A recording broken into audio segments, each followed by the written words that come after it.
Afrika Mashariki, na wale ambao wamevalia kofia za chepeo kuweza kuzivua tafadhali.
Your Excellency, I now request you to officially present the 23 Mechanized Infantry Battalion with the presidential and regimental colors.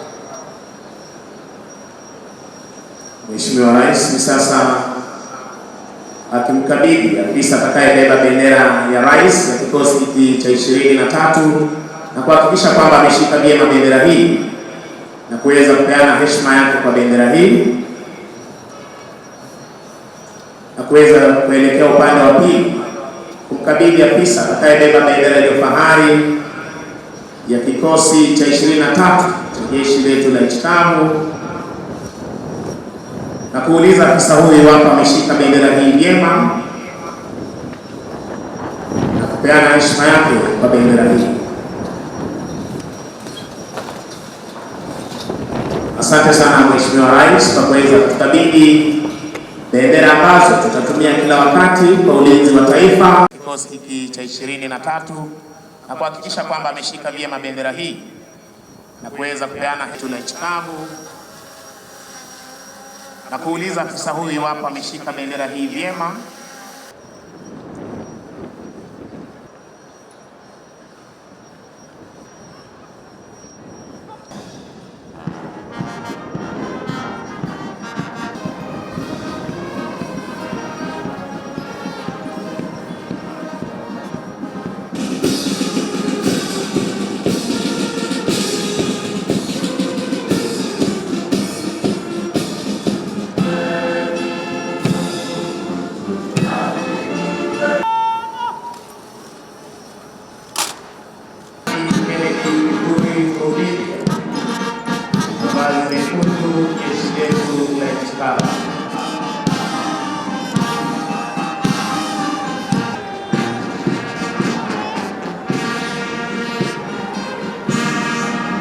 Jeshi letu la nchi kavu.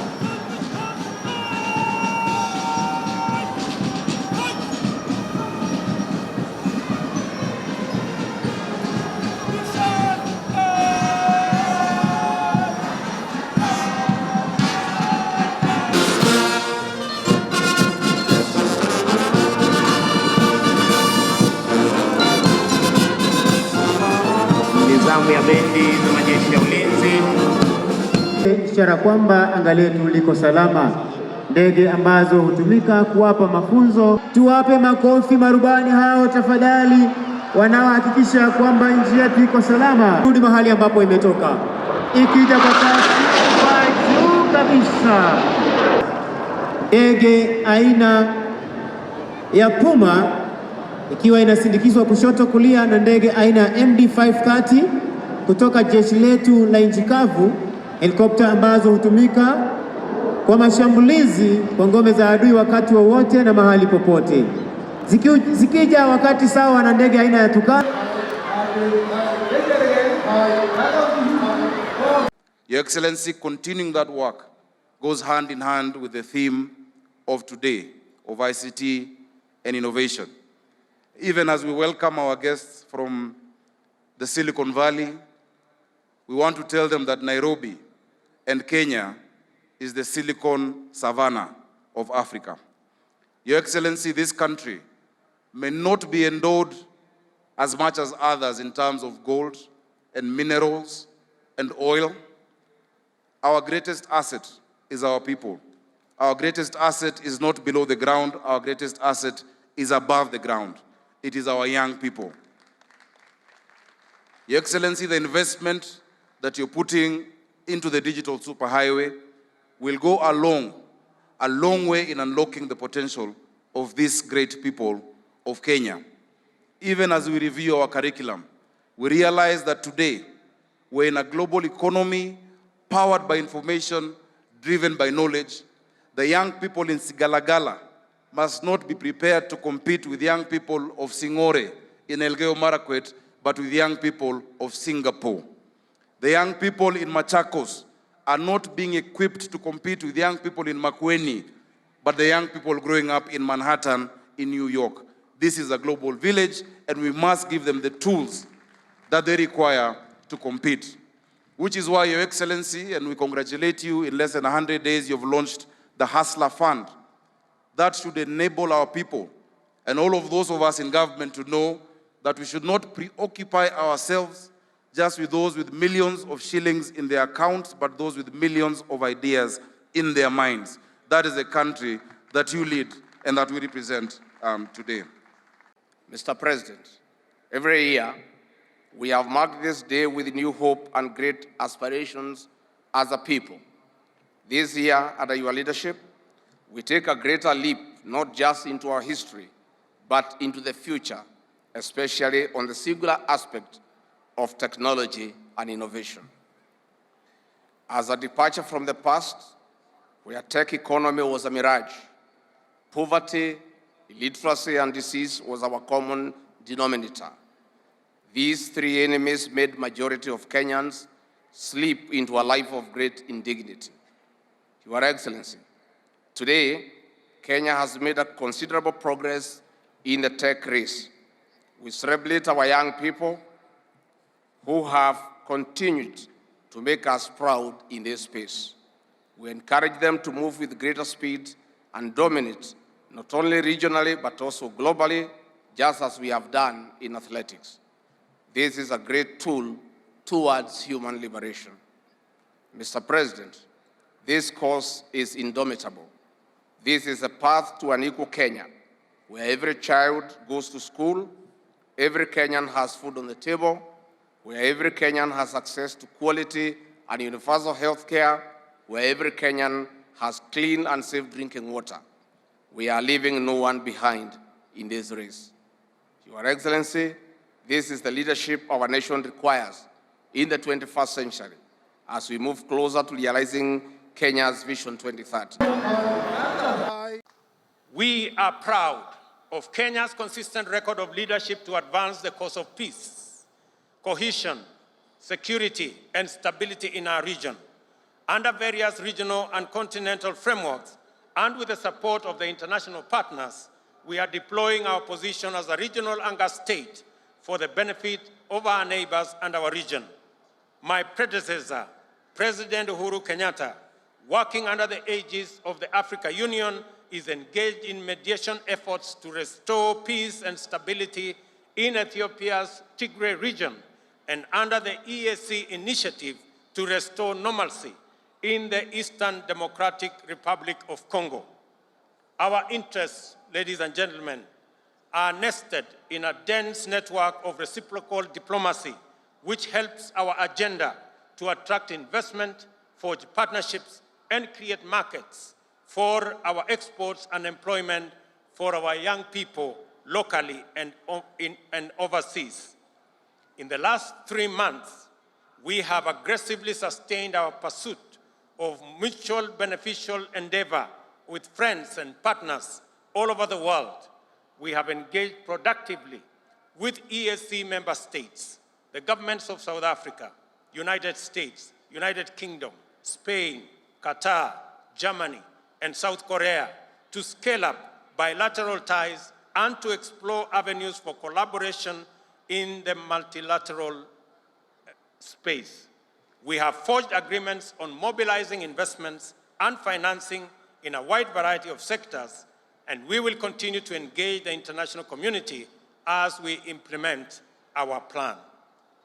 The Kenyans borrowing on this platform, they have not been derailed by the rhetoric of those who are against the Hustler Fund. Let me say for the record and ask fellow leaders, my good friends, you are borrowing your mortgage at 3%. You have the capacity to borrow from your bank at 14%. Why do you want to derail the hustlers who today are suffering from Shylocks and from predatory lenders, and they are being charged 360%? And you're telling them not to pay money given to them at 8% so that they can go back and pay at 360%. Be humane, be kind, please allow the people borrowing on the Hustler Fund to also enjoy low interest rates the way you and your families are enjoying. Do not derail those Kenyans who have suffered for long from now accessing money on a digital platform that is of interest, that is reasonable. As you all are aware, we also appointed a working party to look into our education system. I want to say the preliminary report from the Presidential Working Party on Education Reform has been brought to the government, and we have agreed that our junior secondary schools will now be domiciled in our primary schools to ensure that we save parents the huge costs that would go with taking their children to schools far away from their homes. And I have also instructed the Teacher Service Commission to commence the hiring of the largest cohort of teachers in independent Kenya. We are going to hire 30,000 teachers by early next year to provide instruction in our schools. Let me also say a request from Kilifi County that the Pemba community living in Kilifi County that has for a long time suffered without identity, the government of Kenya is now going to work on the modalities to ensure that the Pemba community acquire citizenship of the Republic of Kenya. Apart from what we are doing with the tech community, our housing plan, which we have rolled out in earnest, already we have launched the construction of 40,000 units of houses in the last 3 months, and in the remaining months of this year, we are going to launch the construction of 160,000 additional houses across the Republic in our quest to ensure that we have 200,000 houses built around the country, both social and affordable houses, so that the people of Kenya can not only have access to jobs, we can grow our enterprises, and we can ensure that the 6.5 million Kenyans who today live in informal settlements have become home owners. I want to request and ask all county governments. We already have 15 county governments that are working with us on this plan. I want to ask all the remaining county governments to come on board so that we can move together in the journey to ensuring that we create jobs, we build our enterprises, and Kenyans have access to affordable housing. Let me also say, on the matter of ensuring that we have adequate food, our fourth item is to ensure that we transit from rain-fed agriculture to agriculture under irrigation.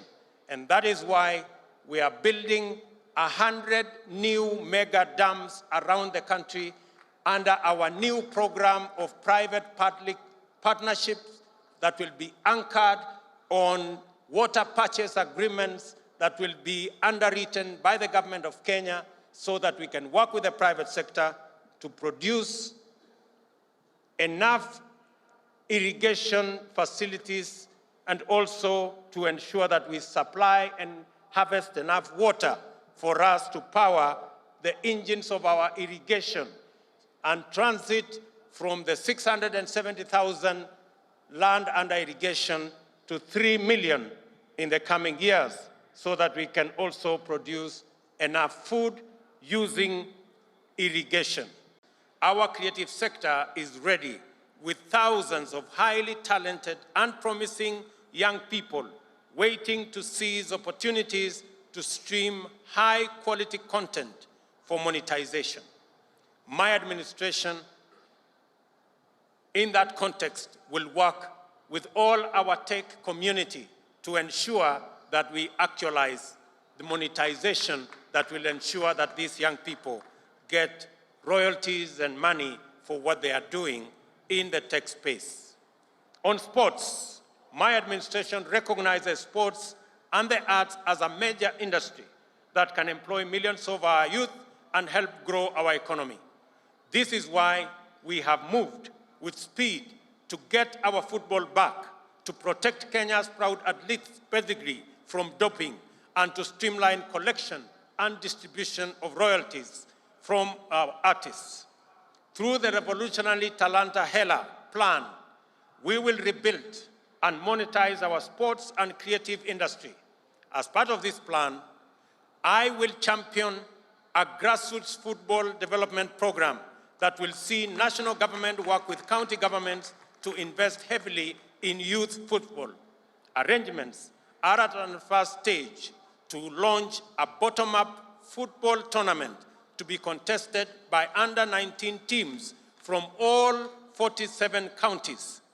This is the first step in our Football Vision 2030, where we will target our Harambee Stars to play at the 2030 World Cup and Kenya to host the 2027 Africa Cup of Nations. Together, let us build Kenyan football from the grassroots of our villages to the grand stage of the World Cup. I suggest to the ministry that the finals of these inter-county teams should be held on Jamhuri Day every year so that we can celebrate the teams from across Kenya. It is instructive to note that the people of Kenya talk to us about predatory lending. And I engaged, when I came into office, 3 fintech institutions on the way forward in making mobile loans more affordable. As a result, there was a drastic reduction in the interest charged on the Fuliza service, signaling a new era of affordable credit for borrowers. I also engaged lenders on the need to liberate more than 4 million borrowers from the prejudice arising from being blacklisted under the Credit Reference Bureau framework, which arbitrarily paralyzes their business prospects. We have secured an agreement with the lenders to abandon this punitive approach and shift to a credit scoring system which incorporates incentives for both lender and borrower. Let me also say that under our program on managing climate change, we will ensure that we build our 15 billion tree cover to be planted around the country, we will build it from the bottom up. The Ministry of Interior has the instructions to start with the Nyumba Kumi leaders, 45,000 of them, coming to the 9,000 assistant chiefs and 4,000 chiefs, to ensure that we build from the bottom going up our tree planting exercise to ensure that we reach the 15 billion trees planted across the country. And I want to thank the Governor of Nairobi. We are going to be working with the county government of Nairobi in the greening of our city. And we have agreed with the Governor that beginning January, we are going to hire 11,000 young people to create the army that will green our city, those that were working under the old program of Kazi Mtaani. We are ready to take our place as the digital workforce of the world. Our commitments under the digital superhighway component of our plan were intended for this purpose. To underscore our intent, we are today unveiling several cohorts of graduates whose training was supported under arrangements between the Government of Kenya and the private sector.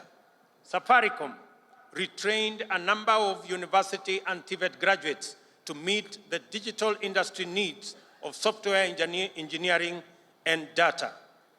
Also, graduating today are the Presidential Digital Talent Program, a class of talented youth selected by the Information and Communication Authority for training through internship.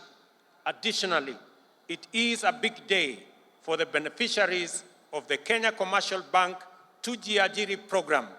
And finally, the Google Hustler Academy, who underwent an intensive and interactive training program, are ready to begin their journey in a world of work and opportunity that is now familiar territory. I now request all these graduates present today to rise. Hawa ndio wangwana wako hapo. And let me say the following to them. Fortune rewards the bold. I congratulate the young people who followed their curiosity and passion to explore new ideas and possibilities, and are now at the threshold of a new chapter in their lives and careers. I can say that through this disruptive graduation, you have now been granted the power to create, to connect, to innovate, and to inspire. I wish you success and God's blessings. Congratulations. You can now take your seats. Asanteni sana. Mindful of this solemn obligation to do right, while laying the foundation of a flourishing nation for future generations, I have pursued several interventions since I took office nearly 3 months ago with the urgency, zeal, and focus that the moment demands. Since then, we have engaged successfully to reorient policing operations from a heavy and illegitimate reliance on illegal and extrajudicial interventions, which frequently entailed such intolerable violations as abductions, torture, disappearance, and murder. There is now consensus that a new policing paradigm is at hand, and it is possible to achieve a high level of security for our citizens and also observe their rights and freedoms to the greatest extent. I commend the entire National Police Service, from the constable on the beat to the Inspector General, for the enthusiasm with which they have embraced the changes and enhanced our general security through increased vigilance and improved relationship with citizens and their communities. Before the end of the year, I will be appointing a task force to review the terms of service of our Kenya Police Service. Mimi nimefurahi sana kwamba katika jamhuri hii ya kwanza kwa serikali ya awamu ya 5. Tunasherekea Jamhuri kwa njia ama kwa hali tofauti. Today we celebrate this Jamhuri in a special way that we have intentionally profiled this Jamhuri to be the Jamhuri of technology and innovation.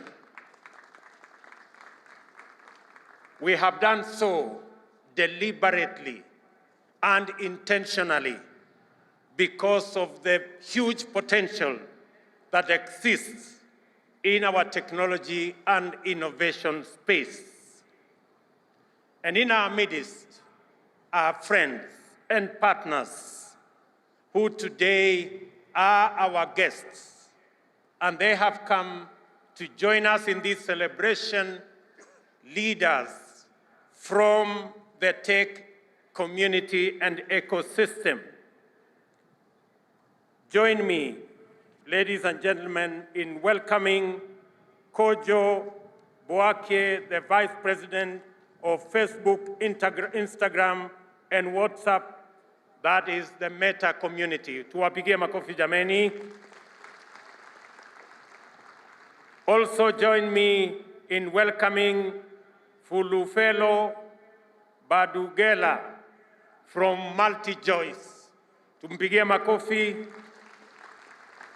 And Alex Okosi from Google and YouTube. Tumpigie makofi. Na mama wetu Phyllis Migwi kutoka Microsoft. Tumpigie makofi. Na Salim Egos from Mastermind. Let us celebrate him as well. And Aida Diara from Visa. These great people, tuwapigie makofi tena wako hapa. These great people have joined us. Please, you can take your seats. These great people have joined us because Kenya is a country of great opportunity, especially in the tech space. It is time to innovate our way into the future. It is for this reason that with this Jamhuri, we as a nation are staking our claim by rallying Kenyans to begin the work of designing a world much richer, much safer, and freer than the one we have known. Innovation is frequently associated with technology, and we must avoid the pitfalls of viewing technology and innovation as a preoccupation with things at the expense of people. The most consequential breakthroughs in technological innovation have greatly enhanced human well-being. Among the Innovation Week's champions are the winners of 2022 Holt Prize, Eco Banner, from St. Paul's University, who employed the concept of green and circular economy to produce biodegradable sanitary pads from banana fiber. I have asked the Ministry of Education, in recognition of their innovation, to work with these young innovators on the delivery of our commitment to provide sanitary pads for schools in Kenya. The Kenya Innovation Week attracted large global technology firms whose senior leaders made their way to Kenya to witness firsthand the magnitude of the innovation potential of our Silicon Savannah. We have agreed on partnerships to support local organizations in providing opportunities for young people to acquire training and skills on various aspects of digital productivity. We are also exploring ways of making the benefits of monetization of online activity available to Kenyan content creators on more platforms. I have spoken directly to Meta, the parent company of Facebook, WhatsApp, and Instagram, to monetize content for our digital entrepreneurs that will exponentially multiply their incomes and create employment opportunities for others. I am impressed and encouraged by the power of monetization and remote jobs. This is the way to the future. And I was asking myself, if I was not a state officer, I wonder what the content of my small Facebook page with 2.3 million followers would earn for me daily. As we deliver our universal health coverage, our tech community is going to be the space for e-health, and therefore our universal health coverage is going to be provided on a digital backbone and ensure that all health records are made portable, courtesy of technology, because that is the intention of our administration going into the future. And let me say that if there was any doubt in anybody's mind about the power of technology, just look at what has happened to the Hustler Fund. In a record 12 days, today, the Hustler Fund has 15.4 million subscribers. In just 12 days, the Hustler Fund has lent 7.54 billion Kenya shillings to approximately 15 million Kenyans that are on that space. And let me also say that the Hustler Fund has accumulated savings of close to 400 million shillings in just 12 days, well on track to 1 billion shillings in the next few days. It confirms the power of technology. Without committees, without secretariat, that is what the Hustler Fund has achieved. And the good news, and I want to thank the millions of Kenyans who have borrowed on this platform, that today 1.2 billion shillings has already been repaid by Kenyans who borrowed on this platform.